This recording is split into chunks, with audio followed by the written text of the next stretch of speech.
Hello, this is Dr. Young, and I'm going to go over your Week 5 assignment. First, we're going to go over your discussion, and in your discussion, you have to answer one of these bullets. So we don't have to do them all, just one of them. So the first one, you're just going to offer recommendations from as a manager regarding how you can help virtual teams resolve issues, conflicts, through meetings, and then talk about the advantages and challenges associated with virtual teams. Kind of use, you can differentiate that from regular teams if you'd like. You do want to specifically discuss internal and external motivators if you're going to do that one. Whoops, sorry about that.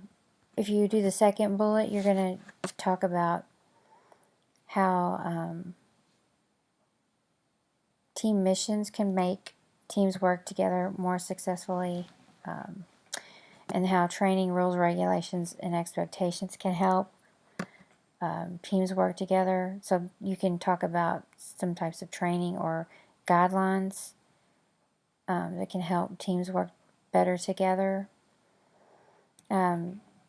Expectations, maybe you'll have some clear set expectations that you will have everyone trained on so they understand. I mean, you can think through this and answer the question, but that's kind of what I'm talking about there. And then feedback. So how would a managerial feedback on the team progress help?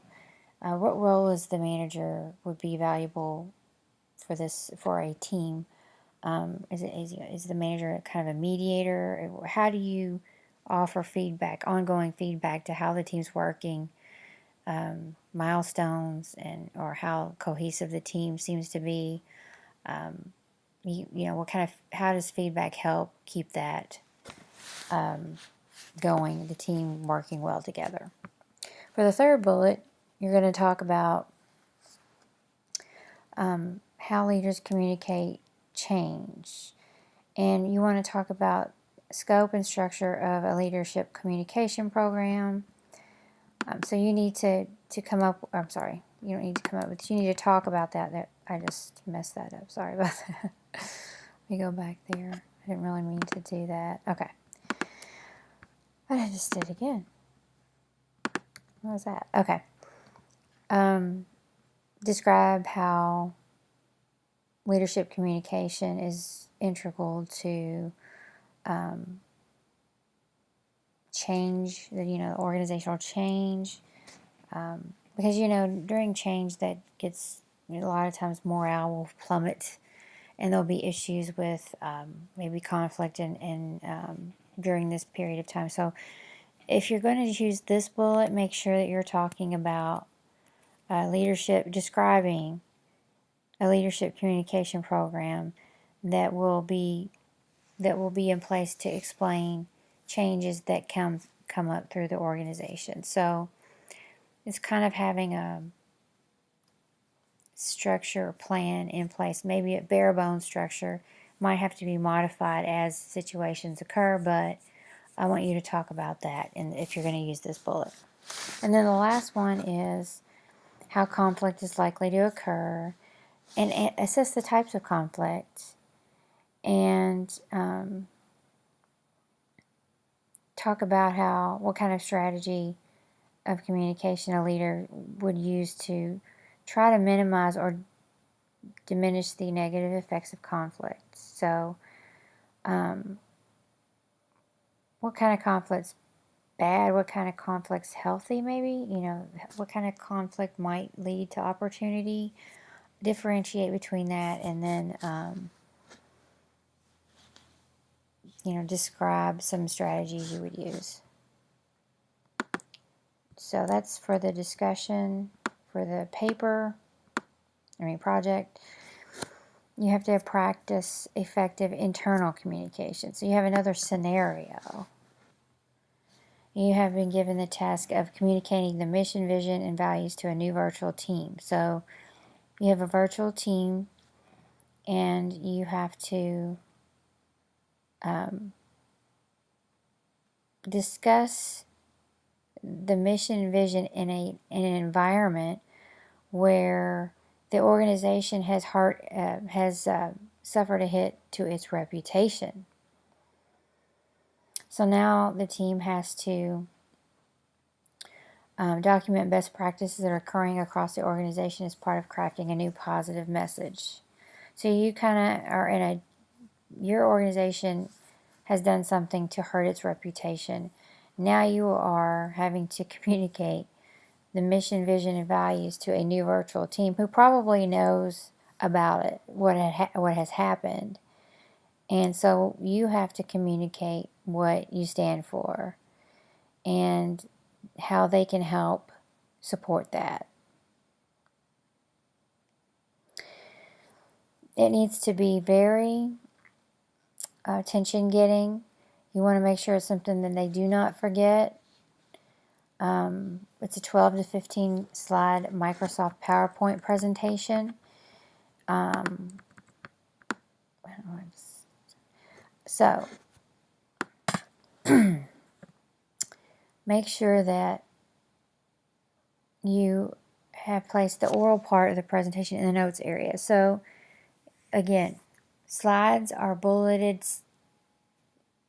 summaries of what should be in your speaker notes. So do not write all your text on the slide. Most of your text will be written in the speaker note area, and the slides will only have summary bullets of what's in the speaker notes area. Because what's in the notes area, or it's just the notes area, but is what you would say. What's on the slide is summaries of that, those paragraphs that you write in the notes area. Make sure that you have citations and references to support whatever you write in the notes area. At the very end, there should be a reference slide. So your presentation should include the summary of the mission, vision, and values, why the team is important, and what the team should expect as they go through the development stages, and best leadership communication practices for building the team into a productive unit. So again, you're going to start with a vision, mission, vision, and values. Then you're going to go into telling this new virtual team why it is important and how it can and will support that. What the team should expect as they go through the development stages, as they become more, as they're basically onboarded on and trained and all that. And then the best leadership communication practices for building the team into a productive unit. So those are the 4 things you're focusing on.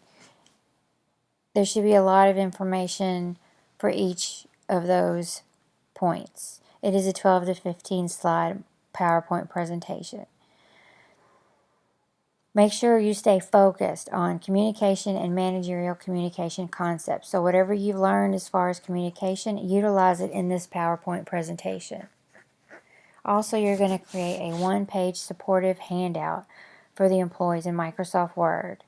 So it's kind of like you would have passed these out. You would get up front and do your presentation, or actually it's a virtual team. So you would get, you might send this out to them, and then you would conduct the presentation virtually through maybe, like some type of conference software. So just make sure that it provides a very concise, attention-getting, and to the point kind of overview of your presentation. So that's it. That's all you have to do. There's also, there's a course reflection as well, if you want to do that. It is for feedback for the class. If you have any suggestions, please write them there. I like to look at these and I make changes as needed. These classes are ever evolving, especially with technology and just student preferences and just things that we can do to support your learning. If you have any suggestions about this class, please let me know, and you can just post it right there, or anything else you want to say. So that's really all there is. If you have any questions, let me know. I hope you've enjoyed this class. I hope that you found value in it, and if you do have any suggestions, let me know. Otherwise, I hope you have. It's been great being your instructor this term, and I wish you all the best of luck. Thank you.